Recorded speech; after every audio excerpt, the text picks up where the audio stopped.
Welcome to the Fan Zone show. It's Monday night. My name's Phil. If you're watching this live, get your views in, get your comments in. Lots and lots to talk about. Obviously, we've got the FA Cup match. We've just beaten Birmingham 3-0. Good result. Next up in the draw, Bournemouth away. I'm looking forward to Bournemouth away. Let's test this Enzo ball. Let's see how good it is. Bournemouth will be a good challenge, but mostly and foremostly tonight, we will be looking forward to Leicester City against Swansea tomorrow night. Who should start? Who shouldn't start? What's the score going to be? We want your views, your comments in the next half hour. Come on, let's start. And press the button, Phil. Or not. I don't know. The system doesn't seem to be working. What is going on? The Leicester City machine is on the march again. Leicester Fan TV presents a variety of content, like fan discussions, match analysis, and engaging with Leicester fans worldwide. We want your views live.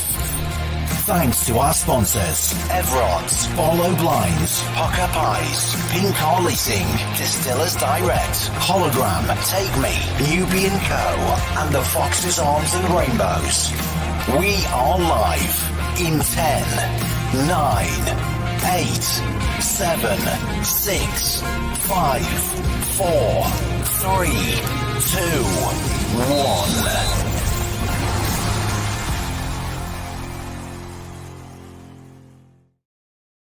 Hopefully nobody watched that, me just going completely wrong on the keyboard, but there you go. Don't forget you can follow us at Leicester Fan TV wherever you are on the socials, but don't forget every Monday we're live 7:30 till 8, and it's all about getting your views on screen. Let's get as many on as possible. Good evening, Bubba. Bubba watches out in the United States of America.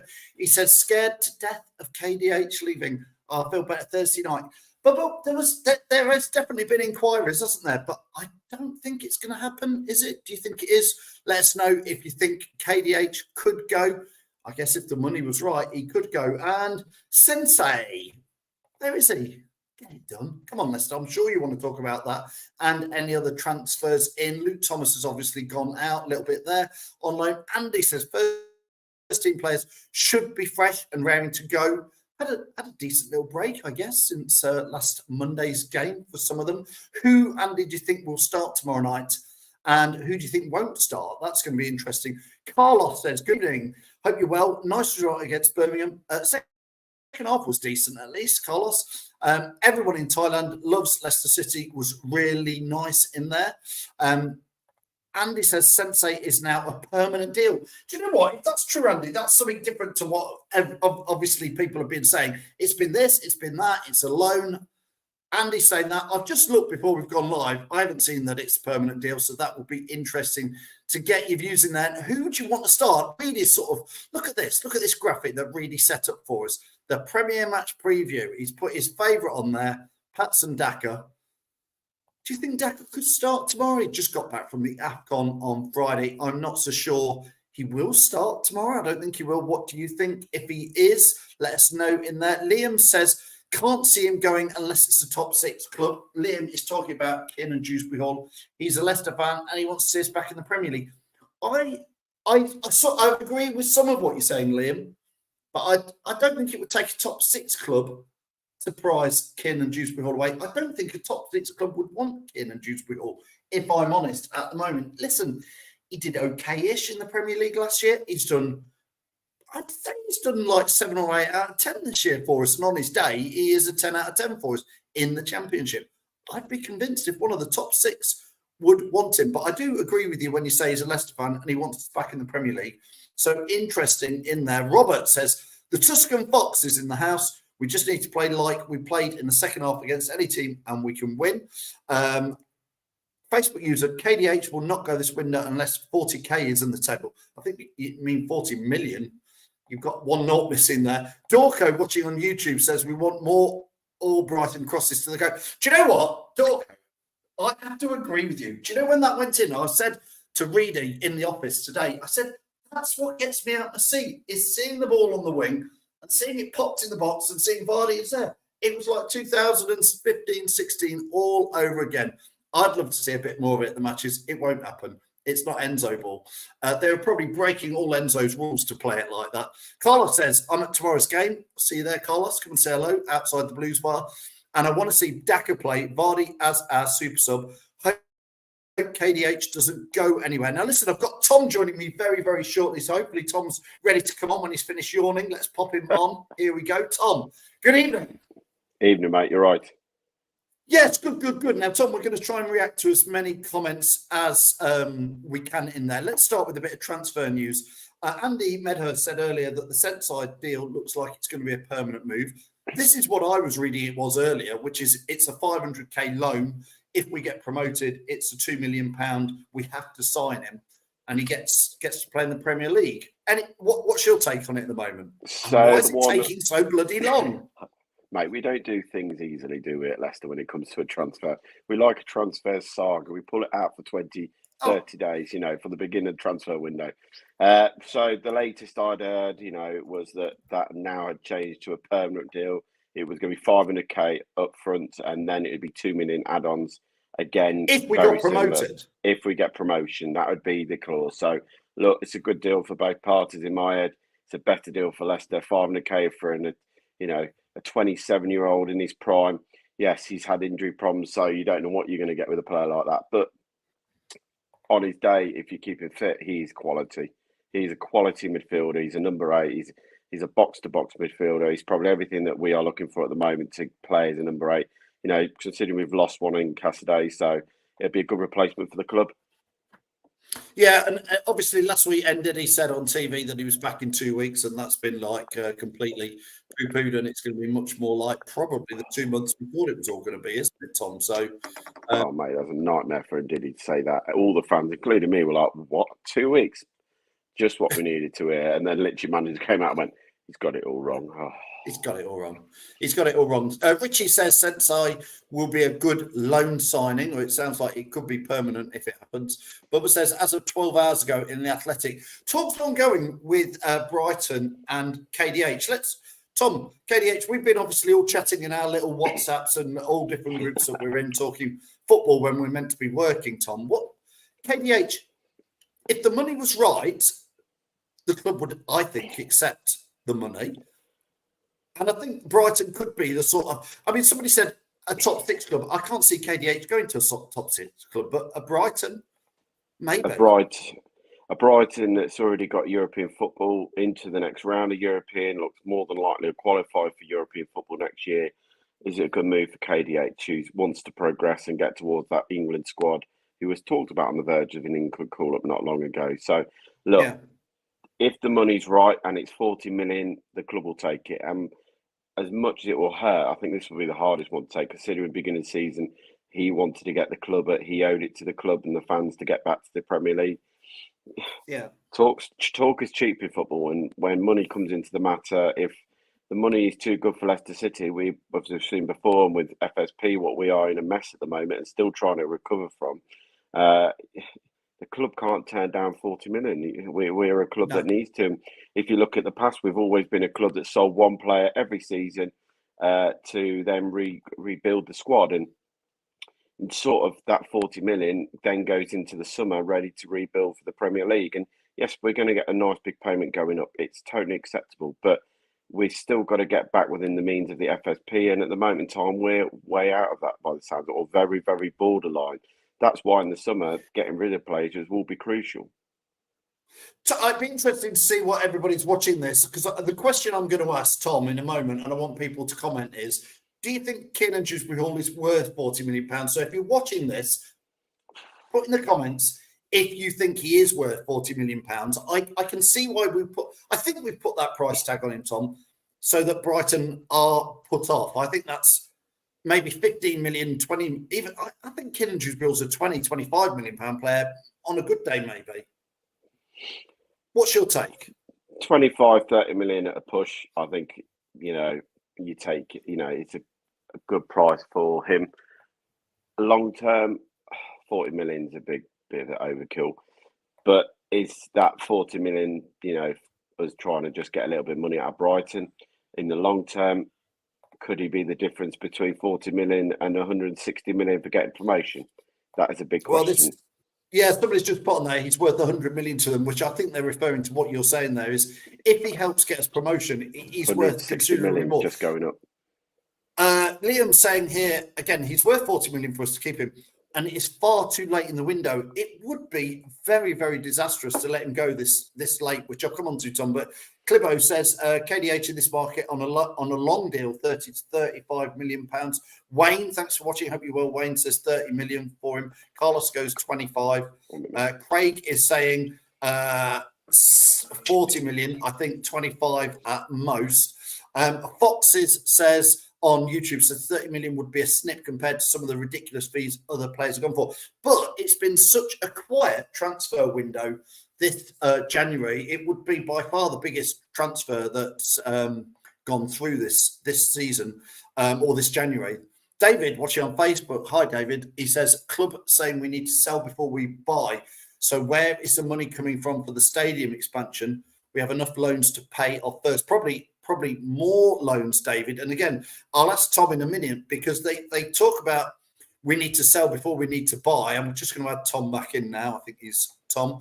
The club clearly come out and said they need to sell before they buy. I think I detect frustration in some of Enzo's more recent statements. Do you feel there's a slight frustration in there? And I also go, what sort of FFP sort of mess are we in where we sold Harvey Barnes and we sold Madison? We brought in a lot of money last summer into this club. Do you detect some tension in Enzo's comments? I detect some frustration. Maybe he didn't know how far the financial problems we were in.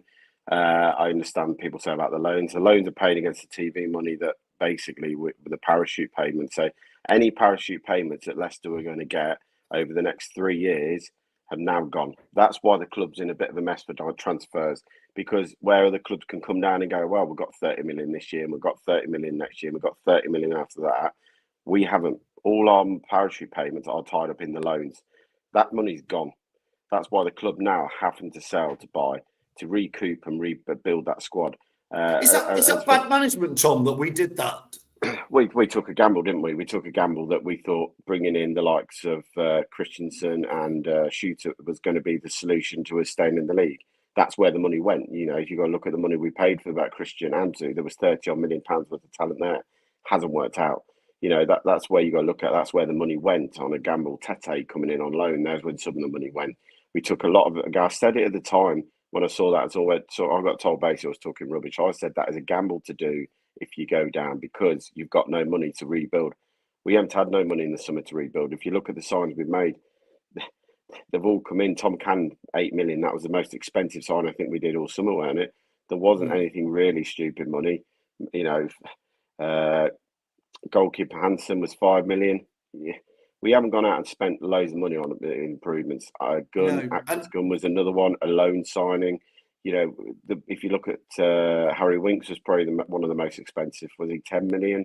Cody, 8 million. Yes, we've spent some money because we've had that coming through. But on the long term, the money we've spent is basically come from Harvey Barnes and Madison sales. And we haven't used, if you look at it, probably all that money just from the Barnes sale. So, look, it's a long, long way to go.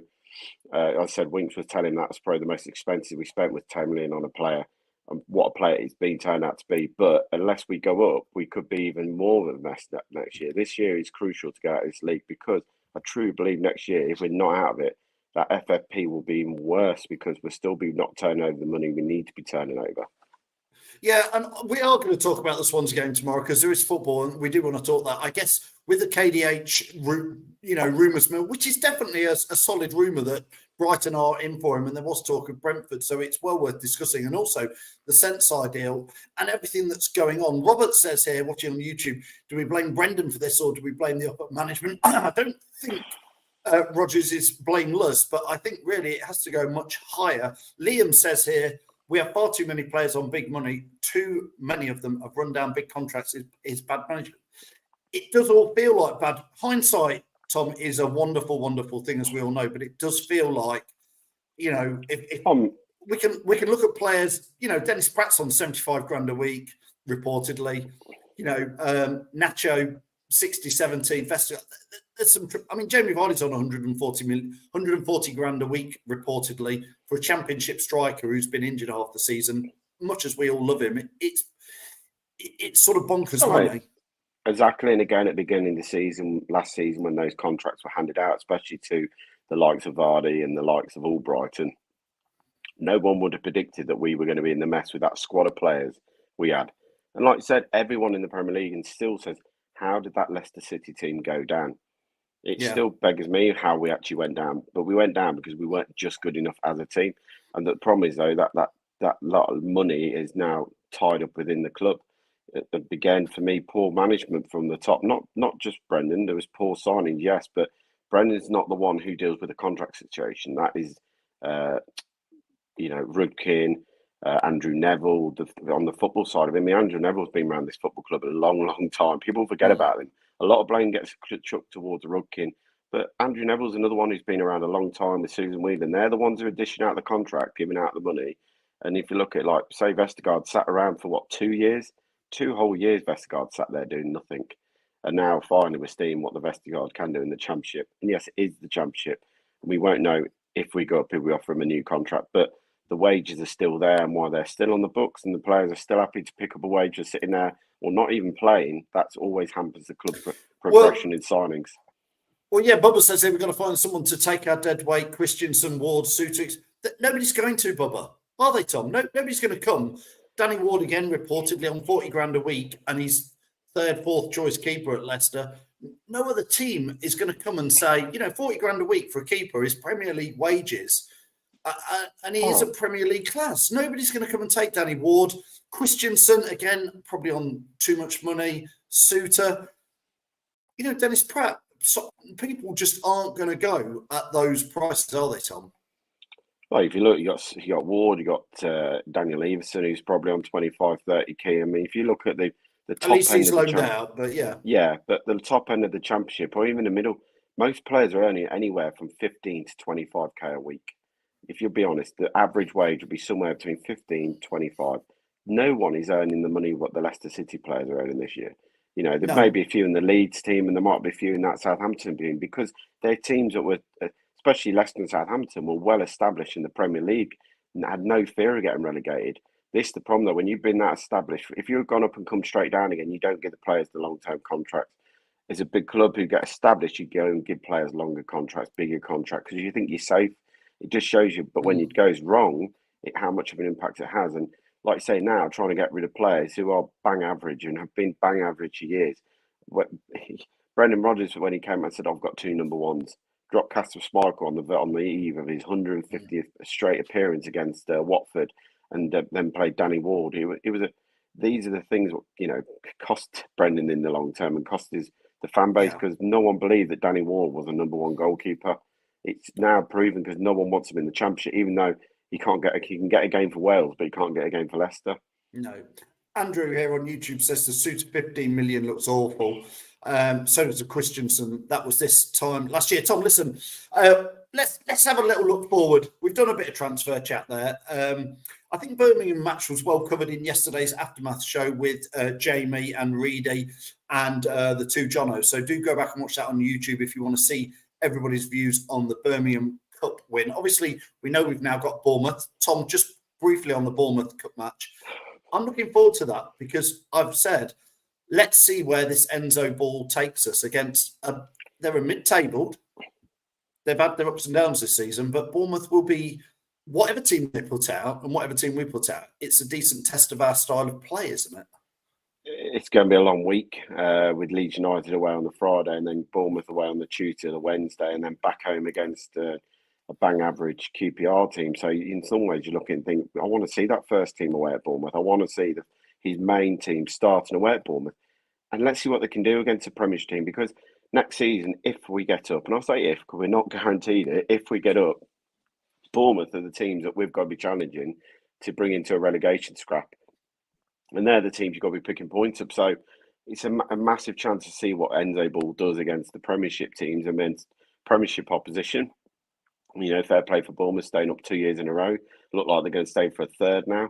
It'd be interesting to see how they get on and how the way we play out. We saw at the weekend, Enzo made 10 changes and it unsettled the team completely. It'll be interesting to see, how many changes he makes going into that Bournemouth game, because if we make 10 changes against Bournemouth like we did, we'll be like Swansea and we'll get smashed 5-0. I'll say it straight from the Yeah, start. well, I mean, that's partly the interesting thing because Swansea did lose there last week 5-0. We obviously play Swansea tomorrow night. I know teams in the FA Cup get mixed up and, like you say, all sorts of different things can happen in it. But Tom, tomorrow night, Swansea, back to the Championship, back to the thing that I think most fans are really interested about. You know, it should be a home win tomorrow, shouldn't it? Again, I think it's the same sort of discussions. Is patience, and we should go and win 2-3-4-0. But as long as we get the 3 points, that's all I'm bothered about, Tom. Oh mate, that's the biggest thing to me. The 3 points are massive. It's Leeds won obviously their game in hand. They played last week, I think, and they beat Norwich 1-0, and it was a poor performance from what I watched of it against Leeds. The Leeds weren't playing great, and they nicked a goal in the first half. Didn't do much after that. For us, this is our chance now because this is our game to nick. Because Ipswich don't play. I don't think Southampton played tomorrow night either. I think there's only Leicester and Cov at the top 6 who are playing. In this full week of fixtures, only 3 fixtures a week, so it's a great chance for Leicester to take another foot forward, pull away. Yes, they'll have that game in hand, but for me, points on the board is more important than games in hand. I would hate to be sitting there going, well, we've got 4 games in hand on the teams below us. We saw that before, but it's better to be in front than be chasing. So, look, massive game, 3 points vital. I'll take a scrappy 1-0 win and it comes off someone's backside into the back of net tomorrow. It's all about the 3 points. The performance for me goes out the window. These are the games now we've got to start turning up and grinding out. Ipswich game, we should have ground that result out. We didn't. These are the games now against the teams that are way down in the table who are still fighting for something. They can still make the playoffs, Swansea. But, we've got to start picking up points and comfortable where we can. But, look, I'll take a scrappy 1-0 win tomorrow and I'll be more than happy getting out of there with the 3 points. I'm going to add Reedy in a minute if he wants to come on because he's sat waiting to come on. So if he wants to come on, he can come and tell us why Daka should start in a minute. On the Facebook group, somebody says here, biggest worry for me tomorrow is Keith Stroud. It's the referee, worst ref of all season. Well, crikey, we've had some bad ones, but Callum says here, it won't be easy tomorrow in there. And Ian says, will KDH now get a new contract to keep him at Leicester City? Ian, I don't think so, because he's had a relatively new contract. He's at Leicester, I think, till 2027. He's on decent money, so now wouldn't be the time. We can't give people like KDH a new contract at the moment, can we, Tom? Because we don't know what league we're going to be in. The finances are all over the hockey. He doesn't need one. He doesn't need one. He's just had one. He's on good money for in the Championship football. Yeah. Yes, he's on not lying. Amazing money for the Championship. Considering he signed that in the Premier League, it's a Premier League wage he's on, so he's not earning any poor money. And look, for me, you get promoted, it's a different story. You go up and then you look at it. But again, this time around, we have to be sensible like we were at the beginning last time. KDH should play tomorrow. There's no ifs or buts tomorrow. He should be on that pitch tomorrow, and I think he'll want to play. I don't think he's the kind of player like Pritchard at Sunderland who will go on strike and tell them I'm not playing until you sell me. No, that wouldn't be KDH. And KDH did that, you can imagine the fans would turn on him very quickly. Yeah. I think Kevin Dewsbury Hall is the best paid 25-year-old in Shepshed. Put it that way. There won't be many better paid. Listen, Jamie Reid has joined us. The guy full of and Daka. Do you call him Reedy? Why should Daka start tomorrow? I'm sure that's what you're going to say, just preempting the obvious. No, I've just put him there because he's back into the options to be up front, and Cannon's not been scoring recently, so I wouldn't say like too recent, but for me, Dak was doing well before he came off, before he went to AFCON, so why not put him back in? I mean, I think, Tom, this is going to be one of probably the who starts where for tomorrow is the striker situation. It was lovely to see that Albright and Vardy goal, very reminiscent. And I thought that some of the goals were a little less like Enzo ball on Saturday, but I don't want to talk too much about that. Vardy, we've obviously got Stoke on Saturday, Tom. Daka's just back.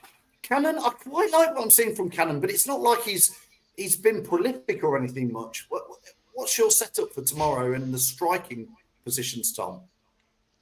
Tom Cannon starts straight away.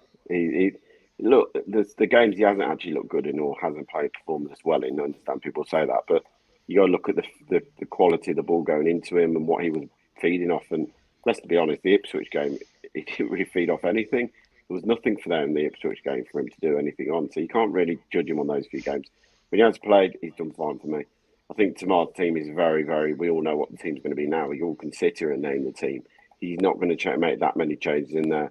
The only be interesting one to see how he does is see if Hamza gets another start at right back, and obviously Ricardo then gets pushed into that number 8. Maybe shake your head, really. I understand what you're saying. I'm not one for Oh, it. no, yeah, I get you. With missing Fatoui for another game still, you've still got that interest in who you're going to put outright and who's going to play in the number 8 position. Obviously, for me, I'd start Dennis Pratt in that number 8. Yes, I would. And I'd keep Ricardo. I think Dennis Pratt, on the weekend was quite solid. You could even put Eunice in there, good if you had to, but I feel he's a bit too left-footed for me to play on that right-hand side in that position. And obviously, then you know the rest of the team picks itself. Winks, Justin, Vestergaard, Faz, they all come back into the equation tomorrow. Same with Mavadidi up on the left, McAtee on the right. The team really picks itself for me tomorrow. Well, it does, Tom, but it does. But you have picked out several ones where we're going to debate with, because Andy says there Dennis Pratt. I would go Dennis Pratt because he's the round peg in the round hole in that pickup. I know really thought Atgun. Yeah, you'd play Pratt, Tom. I would play Pratt. Put in the comments, whoever's watching, who would you pick to start up top, and who would you put in that sort of a sort of progressive number 8 role? Me and Tom are Dennis Pratt. I know, really, you were telling me earlier you'd go Atgun. Yeah, I've been asking for Dennis Pratt the last couple of weeks, and there was obviously a reason why he weren't getting picked, obviously until an FA Cup game where he could make changes. And I thought in the FA Cup game, I thought Atkin was one of the better players, and I thought on the ball he was quite decent with his skills and getting past a lot of players. So I honestly would give him a go, but then again, Enzo just does what he wants to do and picks probably. Again, if Cassidy was still there, he'd be picking Cassidy every day of the week. So it just depends what he does. He probably will put Ricardo up there and put Hamza in behind because it's just what he does at the moment. Yeah, Mick Hewitt says there about McAtee has been poor. I would sooner play Albrighton.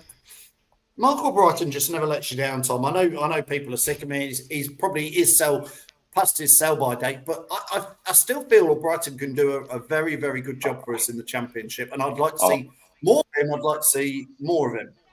I completely agree that we all know what Albrighton's going to give, and I will never slate Albrighton, but there's no way that old Mark Albrighton at the age of right up age 35, 36 is going to play 2 games in a week. And that's for me why he played. That's why he played for the full 90 minutes. I'm not saying that I wouldn't pick if I was to pick my own team. Would I play him? Yeah, probably would, because I think his performance at the weekend was solid again. But me thinking the way Enzo's going to play is that he will play McAtee on the right wing against Swansea tomorrow, because that's his natural position and that's the natural way that Enzo go when Fatoui's not playing and McAtee plays. So it's just me thinking more like Enzo now and the way Enzo wants to pick that team. And like I say, Mark Albrighton, we saw at the weekend when he probably, like someone said on the radio, goes behind after 20 minutes after every training session to an hour and just puts balls in the box like Beckham used to do.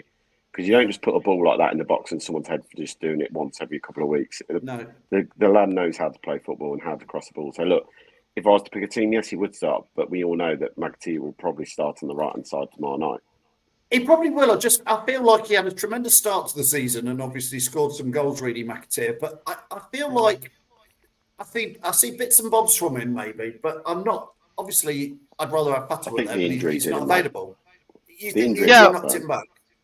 Well, yeah, and I think you were saying before, do you know when you mentioned about McAtee doing that run against, I don't know who it was, but instead of going down... Instead of going down the line, he cut in and then went down the whole outside of the box and then passed it on. And I was saying that if it was Fatawu, he would do the complete opposite and go down the line. So it all depends on the player, and I just don't think he's probably got the confidence.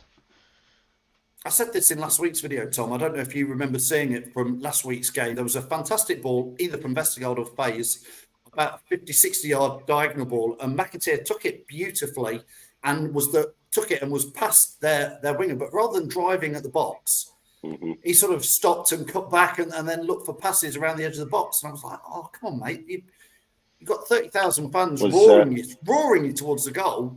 Was that in the build-up to the 41 pass goal that we scored as well, yeah? Yeah, it was, yeah. That was the start of it. Just saying, it was in the build-up to the 41 pass goal.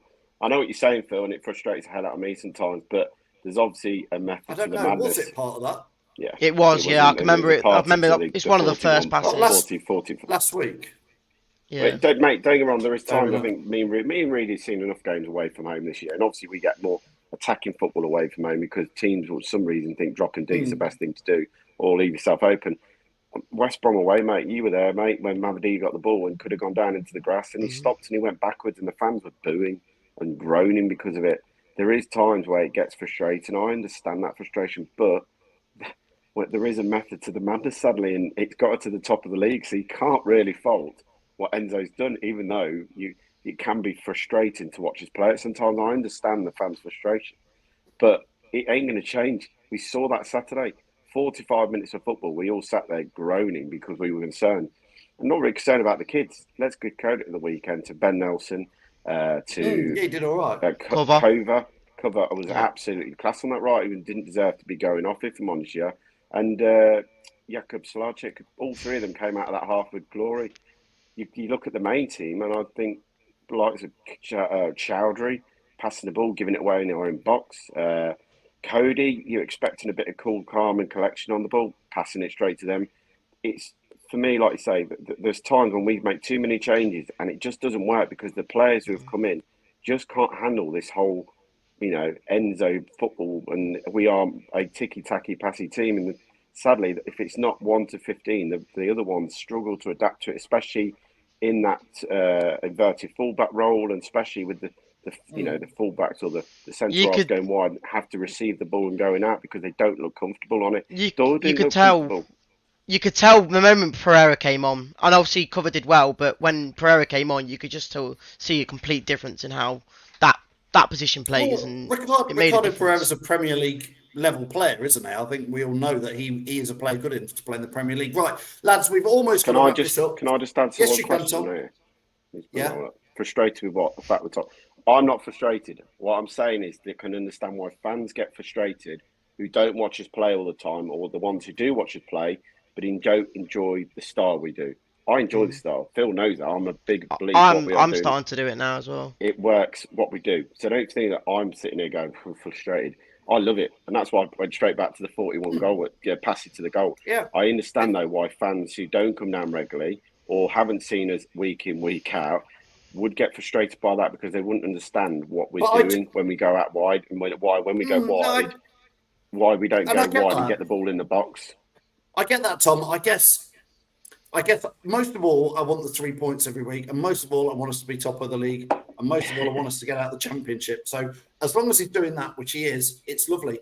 I guess, as they'd say in Gladiator, entertain me. I want to be entertained, and maybe 41 passes is entertaining, but when Albrighton whips in a cross and Vardy's on it, you're out your seat the moment Albrighton's got the ball. You're out the seat because the ball's in the air, and you're out your seat because Vardy bangs it in with a header.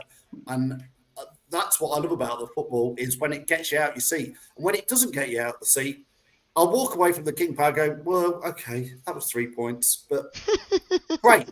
Just get out of this league. I'll wait till next season. Yeah, well, we will, and then we'll discuss it, because I'm not convinced it'll work next season, but hopefully we'll get there and we can all debate it. Let's get some score predictions in, and then let's go and watch EastEnders or something. Come on, Tom. I'm going to say 0-0 to half time because it'll be the Leicester way, and then second half we'll suddenly click into gear, and I think we'll get probably 3 tomorrow. So I'm going to say 3-0 to Leicester. Squeaky bum time first half, knowing Leicester and give a couple of chances away, but I'm going to say Cannon, KDH, and about time Vestergaard actually got one proper goal, not hit and go in, just off his chest, an actual proper bullet ahead of Vestergaard. So Tom's saying don't turn up till half time because he won't get interested till then. Keith's saying don't stay past 80 minutes because it'll all go tits up then. Gary's saying 2-1 Leicester. Somebody in the Facebook group's going 4-1. John O'Towers saying 2-0. Keith saying it'll be a draw. Come on, Keith. Callum saying 0-0 half time. 4-1 full time. That's wrong along Tom's lines. 1-0 by Craig. Andy says 3-0, and I'm watching Top Boy now, not EastEnders. Tom says I reckon 3-1. Bubba says, you see, I get it. Couldn't care less about entertainment, and sometimes I get up at 6:30 to watch. I just want to win and get the hell out of this league, full stop. Me too. Above all else. Reading score prediction for tomorrow.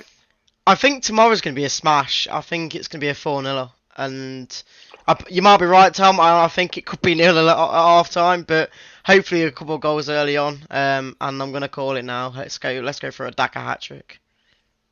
Scott's got me interested earlier. He says Liverpool's football is more exciting to watch, but Man City's is truly winning. I know which style I prefer. That is a great topic, Scott, for another day's debate, because I think we would have different opinions. I think me, Tom, and Reedy would have different opinions. Dorco goes 0-0. Tripe and Onions go 6-0. There's a swing. 0-0, 6-0. 3-1 says Mark Henderson.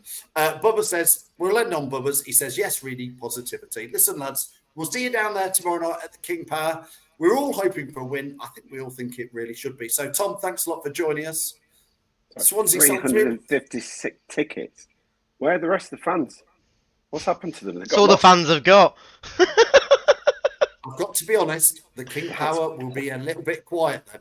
That's poor, man. If that's the Just truth, saying. then that's embarrassing for even on a Tuesday night. I would expect a minimum of 1,000 fans to come up from that. Yeah. Wow. Well, yeah, a long trip. They're not playing that well, are they? They're below halfway. So and they're 10 points off even the playoff, which is probably at this stage unlikely in the form they're in. Tom, Reedy, thanks so much for joining me. I'll see you down at the King Power tomorrow night. Cheers, lads. I'll let Tom go. See you in a bit. I'll let Reedy go. See them soon. Thanks for all your comments in there. Callum says we only gave them 1,000 tickets. Reedy, get a Lady Godiva on that. Oh, wait, he's having a Lady Godiva $5 on the score prediction. Don't get Reedy betting. He loses enough money week in, week out at the bookies as it is. Dorco says, I love the Swansea away game. Swansea. Now, that is a city to look after yourself when you go out. Anyway, that's a different topic for a different night. Thanks, everybody. Don't forget, if you see us tomorrow night down at the King Power Stadium or away at Stoke on Saturday, come up and say hello, give us your views. Come on camera and let us know what you think. We're always welcome to get more people coming on the shows. My name's Phil. I'll see you next Monday, 7:30 till 8. Cheers, lads. Come on, Leicester. Thanks for watching Leicester Fan TV. Thanks to our sponsors, Everards, Barlow Blinds, Pukka Pies, Pink Car Leasing, Distillers Direct, Hollogram, Take Me, Newby Co, The Fox's Arms and Rainbows. Run by the fans, for the fans. Follow us on socials at Leicester Fan TV and visit leicesterfantv.com for all the latest news, views and videos.